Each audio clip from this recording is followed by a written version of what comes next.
It's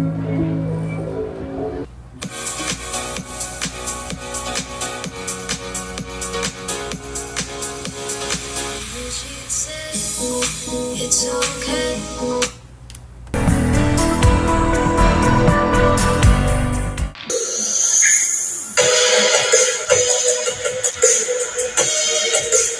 Welcome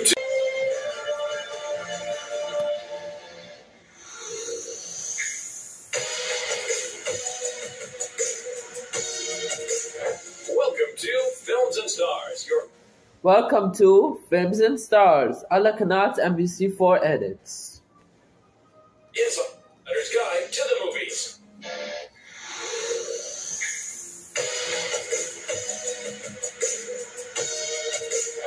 Welcome to Films and Stars, your insider's guide to the movies. This week, we stand in awe of Michelle Monaghan's cinematic versatility. But for now, she's a successful TV star out on a girls' trip in The White Lotus Season 3. Movie Report. Our hotel is the best in the world. At the end of the week, it will be an entirely different person.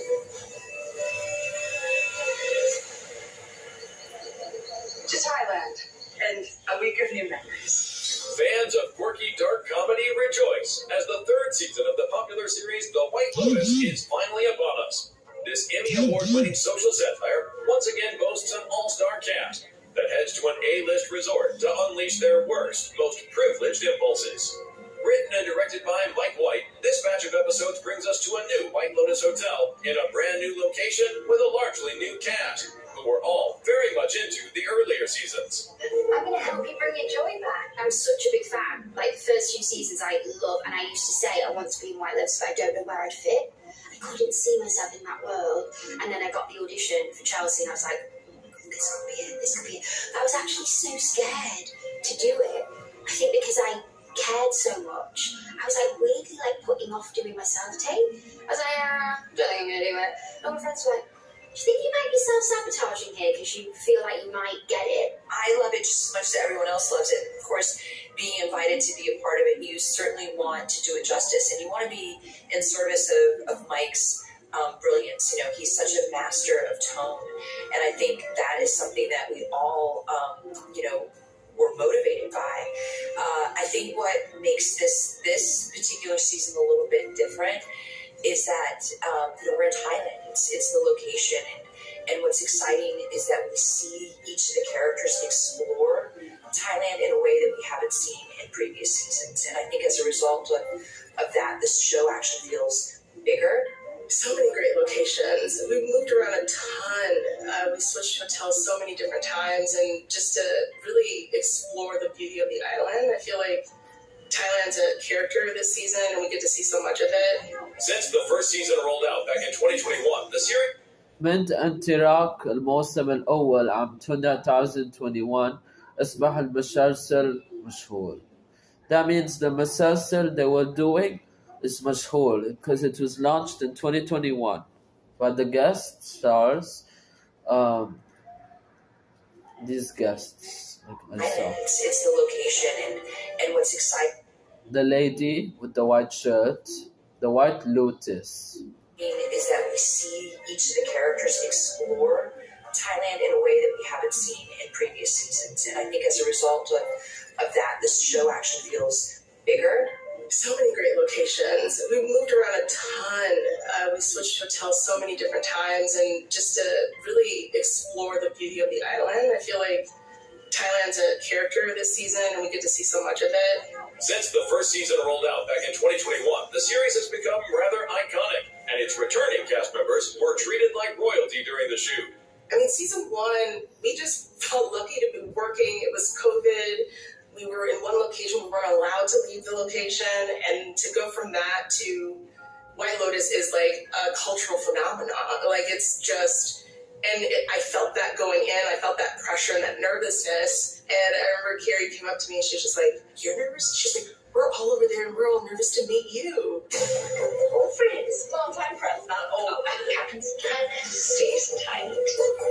So I play Jacqueline Lemon. I play a Hollywood famous television actress, and our storyline is that I go on a girls' trip with my childhood best friends, and we're looking to kind of reconnect and really just have a really, really great time. And then as the season progresses, of course, as we know, White Lotus, the facade starts to kind of melt away a little bit. We start to see some cracks in the exterior. Not a wellness centre. You should get a facial. Break the lady in the airport thought you were my dad.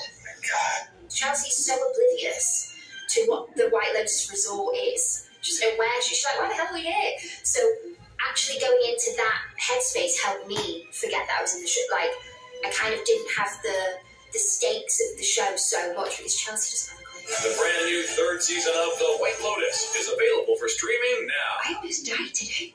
But we got the room comped, didn't we, babe? So that was cool. Yeah, you did a great job, babe.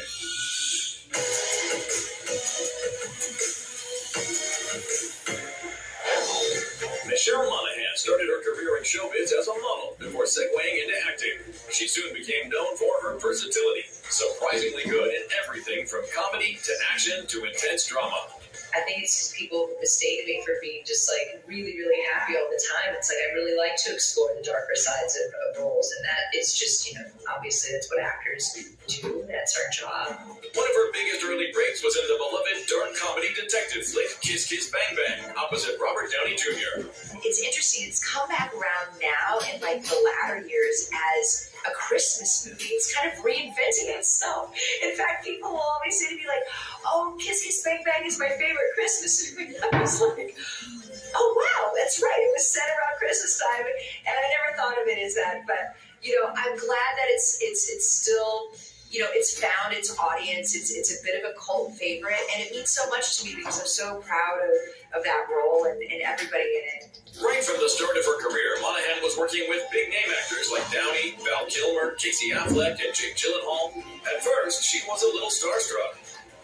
I'm nervous to meet everybody that I could potentially work with, and then you realize that they're just like you, and they're just doing their job, and everybody's just so nice and welcoming at the end of the day that it makes it much easier.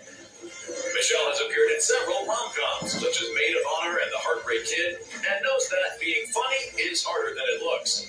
Definitely think comedy is more challenging for me than drama. It's all about the timing in comedy, so yeah, it's definitely a challenge, especially after you do something 10 or 15 or 20 times, and then it's sort of not that funny anymore. It's sort of, you've told the joke how many times, and it's not good. So it's always nice to then be able to use improv and things like that.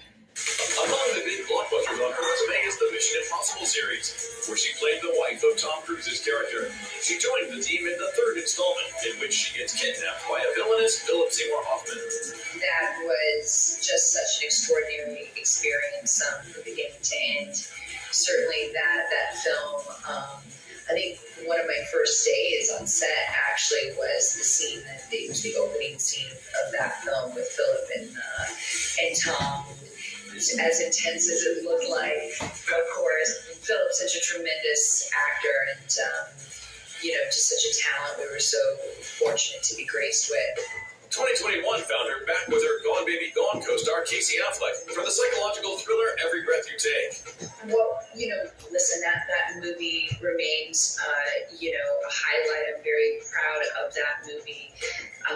And so this was a really great opportunity to kind of creatively reunite with Casey. And once we got in that creative space again, I was reminded of, really what a tremendous actor he is. Michelle Monaghan is clearly one of the most versatile stars in the business. Well, I think it's predominantly like that I get to learn so much about myself, and it's really challenging for me, and I feel really, I'm always in awe of it, and sort of the fears that it kind of brings up in me, and I really just like going for it at the end of the day, and sort of kind of tackling those fears, I guess, and it's really fulfilling.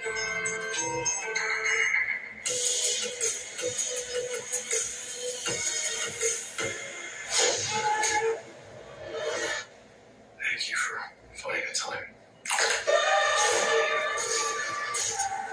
I will admit, it's not entirely unpleasant seeing you look For fans, though, that might be an understatement, because after almost 7 years, the vigilante protector of Hell's Kitchen is back. Naturally, there was no other place to celebrate the premiere than in Daredevil City, New York. Yeah, I mean, I was born and raised here, so New York has a special place for me for work, for personal reasons. But there's, we always talk about New York being a character in a show, and I think we have to be here for the premiere. We have to be in this crazy building. Oh my God. It's beautiful and it's fun. It feels celebratory, which not all premieres feel. Sometimes it feels like a chore or a job. This really feels like a party. The mayor serves his city. I can see you're not entirely convinced. Can you blame me?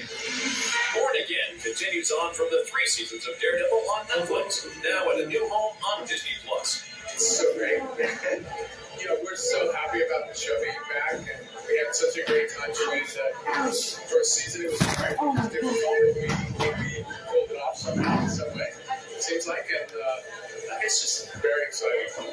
Yeah, I'm still pinching myself. I never believed this moment would happen. So, after all these years, I think it's been 6 years since we last had an episode released, and it's just surreal. It's a dream.